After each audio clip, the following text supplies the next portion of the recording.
set myself my goals this morning, and I think I'm one short on the cold calls. I set myself 8, and I've done half on the phone and half in person. And yesterday when I was out and about, I collected business cards, and especially business cards of health professionals. And so I started ringing them and saying that, I'm also a health professional. I'm just wondering if you're interested in another line of income, source of income. So I went down that track because I know what the situation I'm in, and that's important to me. And so haven't got very far with that, but I thought it was quite a good approach. So I'm hoping that and so I thought I'd try it out, and it seemed to work. But I haven't. One girl I rang up, she's a hairdresser, and I said, oh guys, no, Saturday morning is, she had on her card weddings. I said, it's not a good time to be asking, talking to someone who does weddings. And she said, well, actually, it's my wedding today.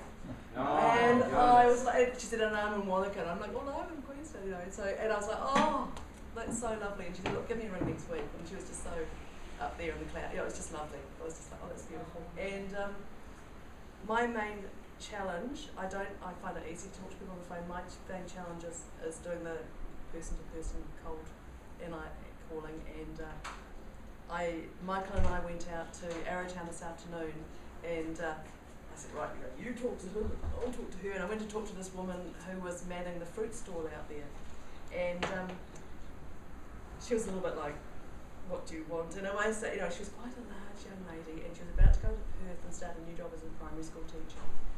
And so I talked about the weight loss, and she was like, oh, and then she said, and I talked a bit more, and she said, oh, my mum would really be interested in this. She's doing Weight Watchers, but she's plateaued, and she's got a whole group of them doing it, and she really went, oh, thank you so much. So I'm going to send her some links, and hopefully they're coming on Wednesday night. So that was great. And I went and visited my friend who's just had his 3rd round of chemo and about to start his 4th when his bloods are good enough. And he was already taking aloe vera, he showed me, because he's got a lot of heat in his guts. And so he was really thankful, and I thought that was just a really nice gift of love that I could to give him, and so that made me feel good. So that was great.